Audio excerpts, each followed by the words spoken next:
Hi guys, and welcome to section 7 of our AWS Certified SysOps Administrator course. This is the automation and optimization section of this course.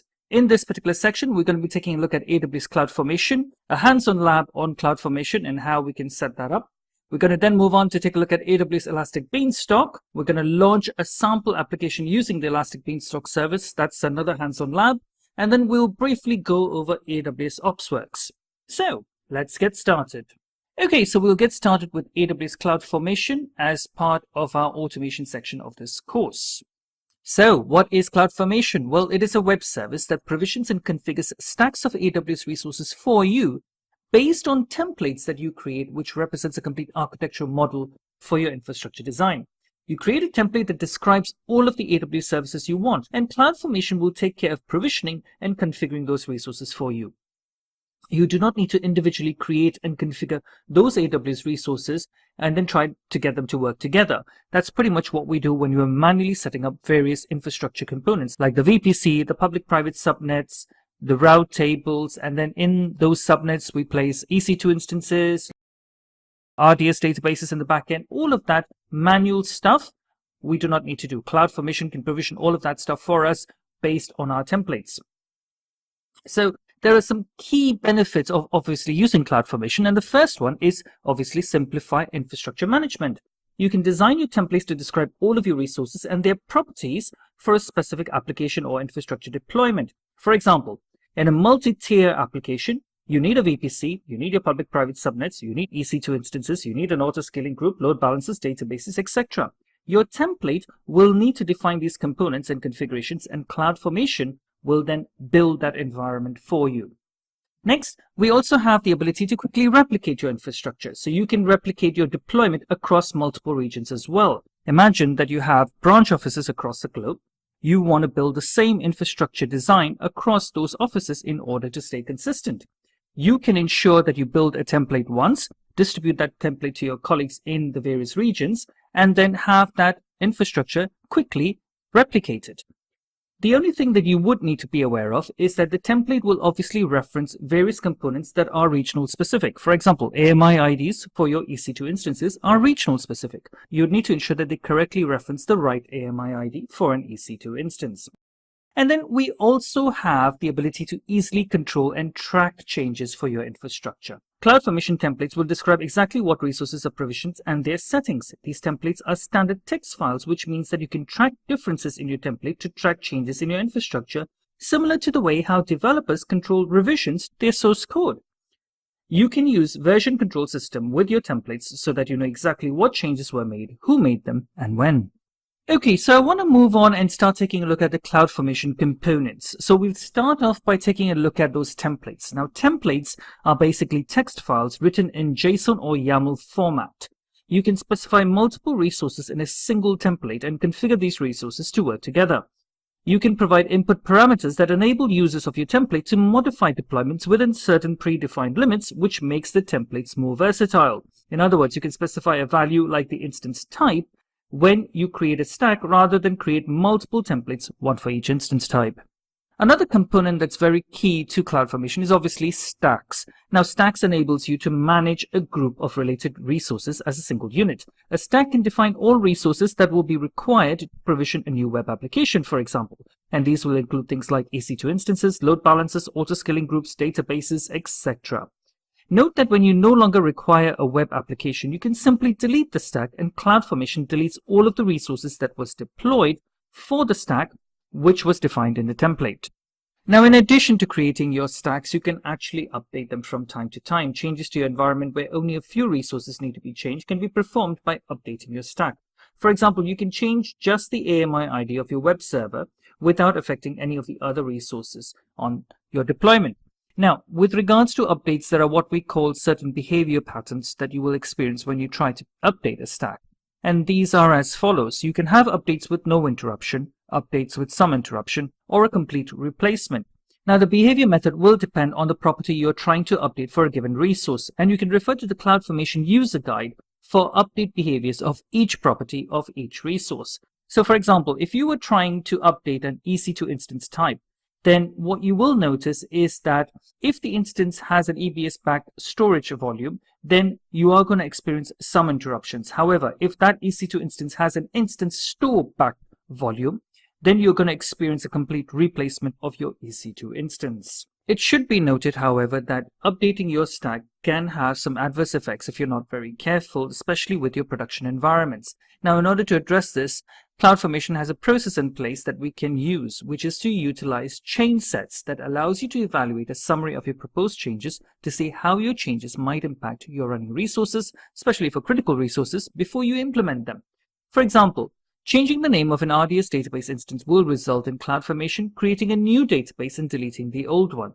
If you generate a change, you will see that your change will cause your database to be replaced and then can take an appropriate action. Okay, so I want to move on and actually take a look at one of these CloudFormation templates and what we call the template anatomy. Now, as I explained earlier, a CloudFormation template is basically a text file written in JSON or YAML. You can choose either one of the two, and it really is down to your preference. On the left-hand side, we have a sample JSON template, and on the right-hand side, we have YAML. You can clearly see some core differences between the two, but YAML does offer some additional features like being able to comment in your script. Okay, so let's do a bit of a deep dive on the actual template structure and take a look at the various sections of a typical CloudFormation template. Now, the first section that we're going to take a look at is the format version. It's an optional section, but essentially the AWS template format version section defines the capabilities of the template. And the latest template format version is 2010-09-09 and is currently the only supported version on the platform. Next, we have the description section. This also is optional. This is a section that enables you to include comments about your template. The description must follow the AWS template format version section, and basically you use it to describe what the purpose of that template is. So it makes things a lot more easier when someone else needs to read your template and understand what it is they're going to use it for.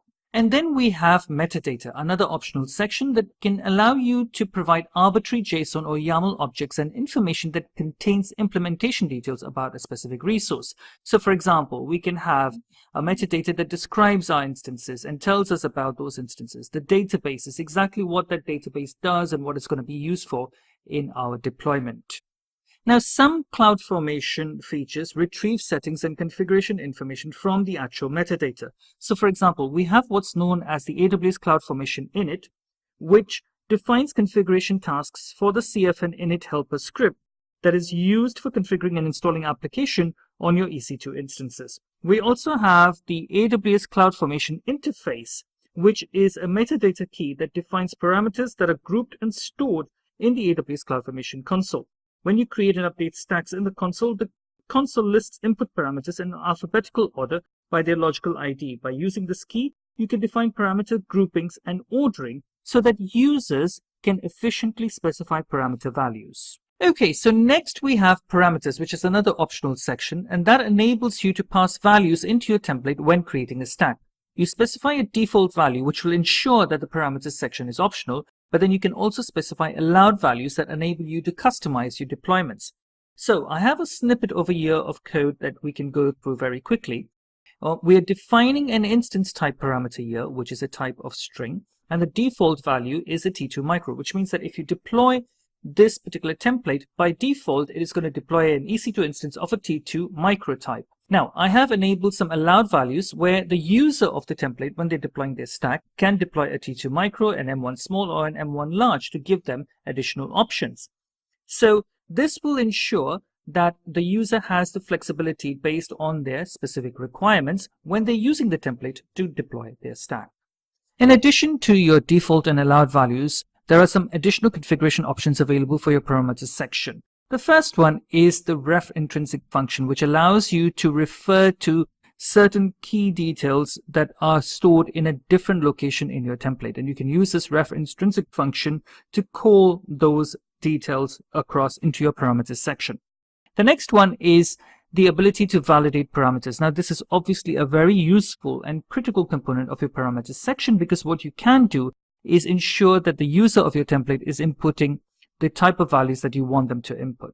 In addition, you can also ensure that the parameter type follows the most restrictive and appropriate type. So for example, if you are requesting your user to input a key pair for your EC2 instances by defining the actual parameter in the most restrictive and appropriate type, you can ensure that the drop-down list presents only the key pairs available on that particular region, rather than set this up as a string where there is a chance that the user may input a value that may be incorrect.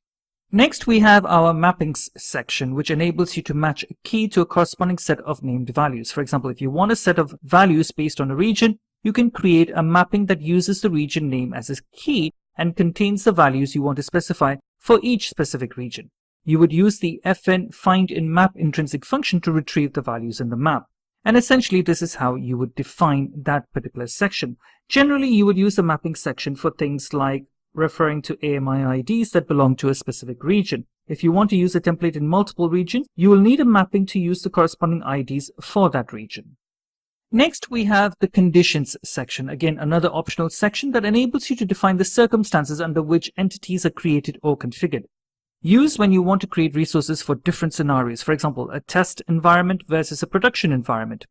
For example, you can add an environment type input parameter that accepts either prod or test as inputs, and then based on what that particular input is, you would set up the environment accordingly. You can also use the following intrinsic functions to define those conditions. So you have your and equals if, not, or. Next, we have the resources section. Now, this is the only required section, and it allows you to declare the AWS resources that you want to include in the stack, for example, your EC2 instances or your S3 bucket. This section has some key components to point out. We have the logical ID, which must be alphanumeric and unique within the template, and you would use a logical name to reference the resources in other parts of the template. We also have the resource type, which identifies the type of resource that you're declaring. For example, AWS EC2 instance declares an EC2 instance. Next, we have the transforms section. Again, this is another optional section that enables you to specify one or more macros that AWS CloudFormation uses to process your template. CloudFormation executes the macros in the order in which they are specified.